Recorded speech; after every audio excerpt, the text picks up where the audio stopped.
నవ్వడం ఒక యోగం. నవ్వించడం ఒక భోగం. నవ్వకపోవడం నీ రోగం అని పెద్దలు ఊరికే అనలేదు.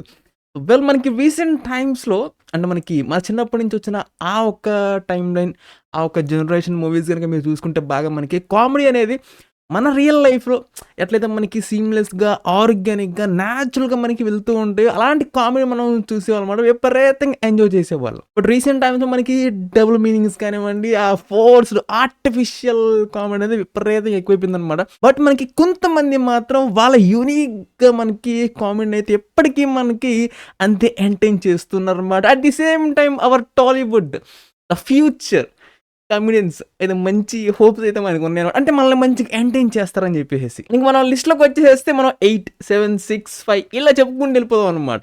సో, ఎయిత్ పొజిషన్‌లో 'హైపర్' అది. అని అనుకున్నారా? అస్సలు కాదు. కామెడీ ఎలా ఉండకూడదు, ఎలా చేయకూడదు, అసలు ఇలా ఉండకూడదు అని చెప్పేసి ది బిగ్గెస్ట్ ఎగ్జాంపుల్ ఇదనమాట. అంటే బేస్‌మెంట్ మీకు ప్రాపర్‌గా సెట్ చేశాను. అసలు ఇప్పుడు మనకి కామెడీ అంటే మనకి ప్రతి మూవీలో మనకు ఎంతో కొంత డిఫరెంట్‌గా ఉండాలబ్బా! అదే టెంపోని కానీ, అదే మెయింటైన్ చేస్తూ రాకూడదు. 'జబర్దస్త్‌లో' మనం ఏదైతే చూస్తామో సేమ్ అదే మనకి థియేటర్స్‌లో ఉండిద్దనమాట. నేను 'జబర్దస్త్' చూడటం మానేసి దాదాపుగా 7, 8 సంవత్సరాలు అయిపోయింది. So, I'm very happy. So, మనకిప్పుడు థియేటర్‌లో కూడా ప్రతీది ఎక్కడ చూసినా అంటే సరే ఒక సినిమా అంటే అనుకోవచ్చు. 2 అంటే అనుకోవచ్చు.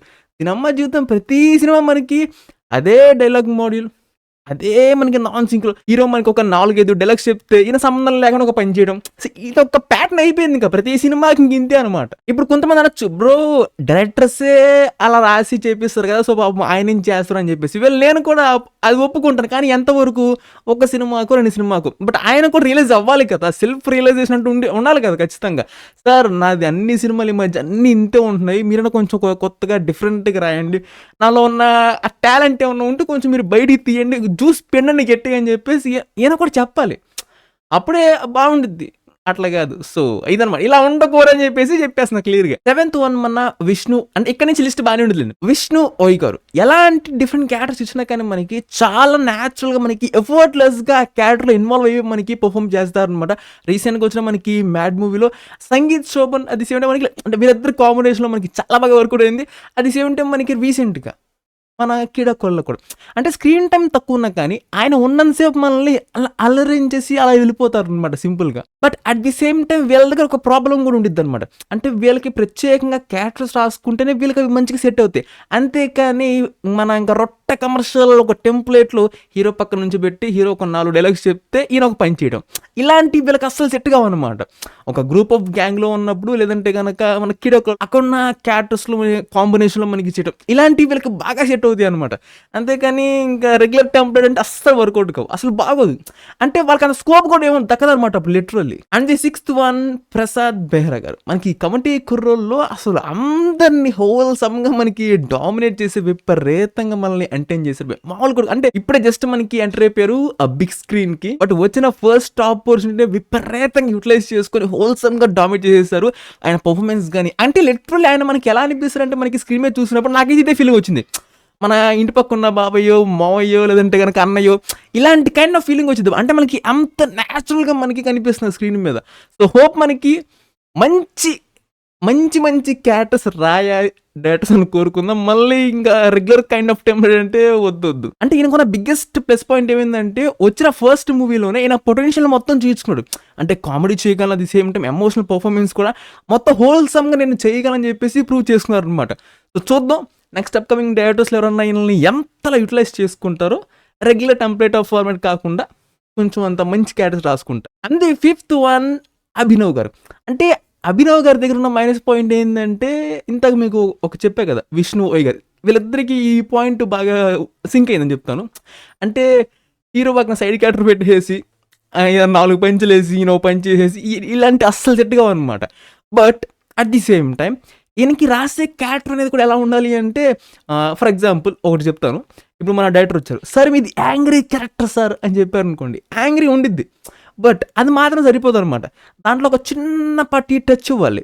అది ఎట్లా అంటే సార్ మీకు బాగా కోపం వచ్చినప్పుడు మీరు ఎక్స్‌ప్రెషన్స్ అనేవి మీరు ఇలా పెడుతూ ఉండాలి. దాంతో పాటు మీకు ప్రత్యేకంగా రాసిన ఈ డైలాగ్స్ అనేవి మీరు చెప్తూ ఉండాలి.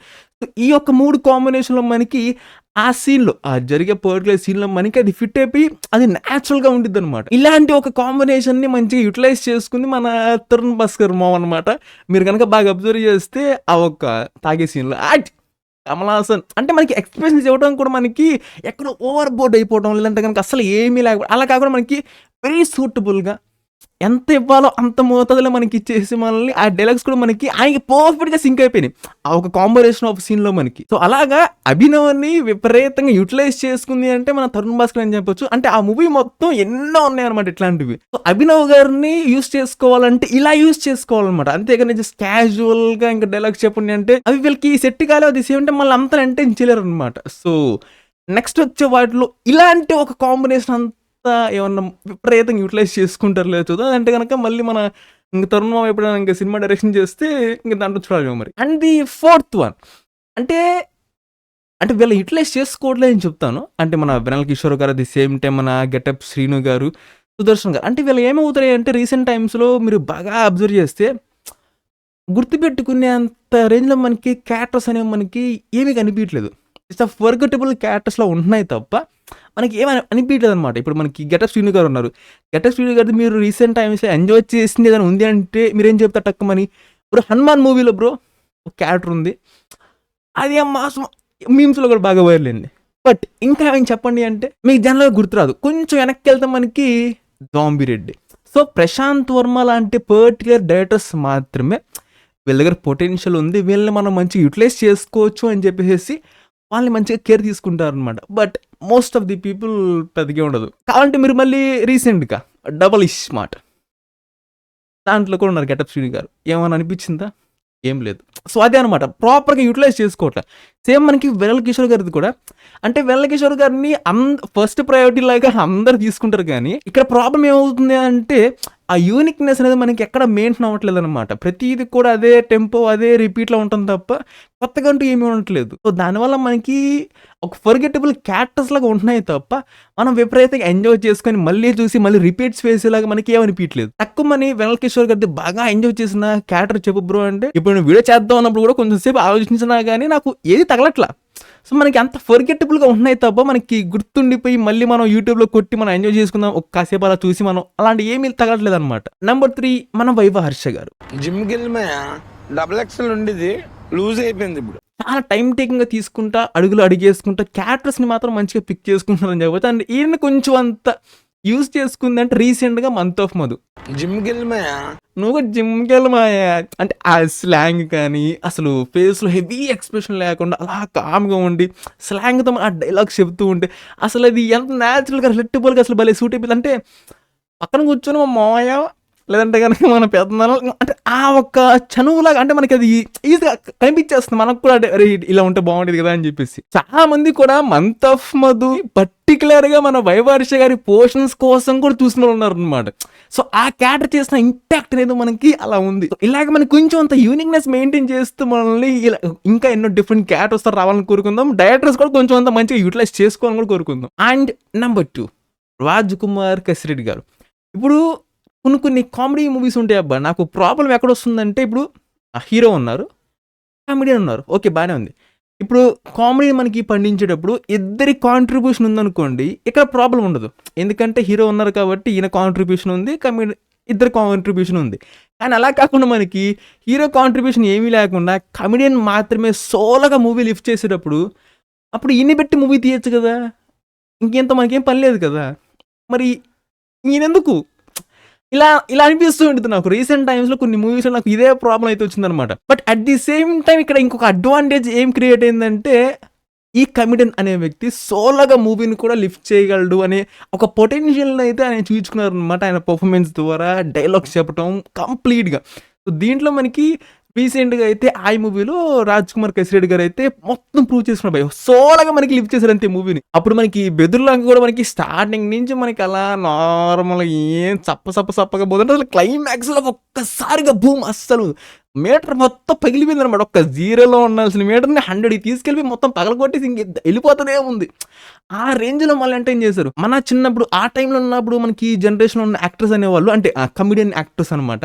వాళ్ళందరూ కూడా మీరు బాగా అబ్జర్వ్ చేసుకుంటే ప్రతి ఒక్కరికి ఒక యూనిక్ స్టాంప్ ఉందన్నమాట. అంటే వాళ్ళ పర్ఫార్మెన్స్ వైజ్గా, డెలివరీ వైజ్గా, వాయిస్ వైజ్గా, బాడీ లాంగ్వేజ్ వైజ్గా ప్రతి ఒక్కరికి ఎక్కడ ఒకరితో కంపేర్ చేసుకున్నాక అసలు సంబంధం ఉండదు అనమాట. అంత యూనిక్ మార్క్ని వాళ్ళు క్రియేట్ చేసుకున్నారు. అండ్ ఇప్పుడు మనకి ప్రెసెంట్ లో ఈ రాజ్ కుమార్ గారు కూడా ఒకళ్ళు అనమాట. And ending this video with the last but not least my favourite darling Satya అన్న.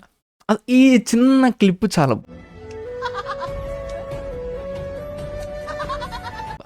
ఇంతకు మించి ఏం అక్కర్లేదు. కంప్లీట్ పొటెన్షియల్ చూపించడానికి ఏ హంగామా గోలేకపోయారు కానీ బ్యాక్గ్రౌండ్లో వేరే వాళ్ళు ఏమైనా బ్యాక్గ్రౌండ్ యాక్టర్ వాళ్ళు ఏమీ చేయలేకపోయినా జస్ట్ ఒక సింగిల్ ఎక్స్ప్రెషన్తో నవ్వుతో నవ్వించగలడు. అసలు అబ్బా ఏమన్నా యాక్టర్ అబ్బా. కానీ మీరు యూజ్ చేసుకోవద్దే ఇలాంటి మాస్టర్ పీస్ గోల్డ్ని మాత్రం డైమండ్స్ని మాత్రం మీరు యూజ్ చేసుకోవద్దు. ఏం చెప్తాం, నాకు ఎన్నోసార్లు చెప్పాను ఇంత మంచి కమెడియన్స్ని మంచి మంచి క్యారెక్టర్స్ రాసుకొని విపరీతంగా మళ్ళీ ఎంటర్టైన్ చేయొచ్చు అని చెప్పేసి. బట్ వీళ్ళు మాత్రం చాలా తక్కువ యూజ్ చేసుకుంటున్నారు ఇంత అమూల్యమైన జెమ్స్ని. సో ఎప్పటికైనా యూజ్ చేసుకోండి అయ్యా. నెక్స్ట్ ఇప్పుడు మనకి మత్తు వదలరా పార్ట్ కూడా విపరీతంగా అందరూ కూడా హోల్సమ్గా మెచ్చుకునేది సత్య గారిని. నేనైతే ఇప్పుడు నెక్స్ట్ ఎవరన్నా మూవీస్ తీస్తే కామెడీ మూవీస్ అని అంటే ఫుల్ ఫ్లెడ్జ్డ్గా కామెడీ మూవీస్ అనేవి. బట్ మనకి సత్య అనేది మనకి వివాహ భోజనం మూవీ ఉంది కదా, సోలోగా ఆయనే ఉన్నారనమాట ఫుల్ ఫ్లెడ్జ్డ్గా మొత్తం. అది ఎంజాయ్ చేశాను. సో నెక్స్ట్ ఏమన్నా మనకి కొంతమంది డైరెక్టర్స్ కొంచెం అంత కనుకరించి కొంచెం అంత ఆలోచించి సత్య గారిని, రాజ్ కుమార్ గసిరెడ్డి గారిని వీళ్ళ కాంబినేషన్లో ఒక సినిమా తీసుకొస్తే చాలా బాగుంది. గెటప్ శ్రీను గారిని వీళ్ళ ముగ్గురు కాంబినేషన్లో. ఇన్ఫ్యాక్ట్ అసలు గెటప్ శ్రీను గారు హీరో ఒక మూవీని చాలా బాగా తీయచ్చు అబ్బా ఆయన హీరోగా పెట్టి. ఇప్పుడు కమెడియన్ కదా, బడ్జెట్ కానీ కలెక్షన్స్ కానీ వస్తాయా అంటే మూవీ తీయమంటే మళ్ళీ కమర్షియల్ సినిమాలు తీయటం లేదంటే కామెడీ మూవీ తీయడం అలా కాదు. ఇప్పుడు గెటప్ శ్రీను గారి దగ్గర ఉన్న ది మోస్ట్ యూనిక్ క్వాలిటీ ఏంటి, గెటప్స్. ఎన్నో గెటప్స్ అనేవి మారుస్తూ ఉంటారు. మార్చినా కానీ మనకు ఆ డిఫరెన్షియేషన్ అనేది చాలా క్లియర్ కనిపిస్తుంది కదా. ఈయన పెట్టి ఒక ఫుల్ ఫ్లెడ్జ్డ్ రాబరీ మూవీ తీయచ్చు. అంటే ఈయన ఎన్నో ప్లేసెస్కి వెళ్ళి దర్జాగా దొంగతనం చేసి గెటప్స్ చేంజ్ చేసుకుంటా ఎన్నో ప్లేస్ మారుతూ వెళ్ళిపోతూ ఉన్నాడు. ఇలా ఒక యూనిక్ స్క్రిప్ట్ని డెవలప్ చేసుకుని మంచిగా ఇవ్వచ్చు భయ్య, బాగుంటుంది. So hope in the future Satya garu, Raj Kumar Gasi Reddy గారు, గెటప్ శ్రీను గారు వీళ్ళ ముగ్గురి కాంబినేషన్లో ఫుల్ ఫ్లెడ్జ్డ్గా ఒక మంచి కామెడీ మూవీ తీస్తే చూడాలని కోరికగా ఉంది. సో చూద్దాం ఎంతవరకు సక్సీడ్ అవుతుంది, ఎవరన్నా తీస్తే బాగుంటుంది. సో అంతే మ్యామ్. వెల్ మీకు ఎవరి కాంబినేషన్లో చూడాలనిపిస్తుంది ఇన్ ద ఫ్యూచర్ అండ్ ఇంకా ఎవరైనా పేర్లు మనం మిస్ అయ్యి ఉంటే అంటే నాకైతే ప్రస్తుతానికైతే ఇంతే అనిపిస్తుంది. బై ఛాన్స్ ఏదైనా మిస్ అయ్యి ఉంటే కింద కామెంట్ చేయండి. So yup man. And me favourite comedian ఎవరు కూడా కింద డామ్ షూర్ కామెంట్ చేయండి. And yep, that's it man. Subscribe if you enjoyed and I'll catch you on the next one.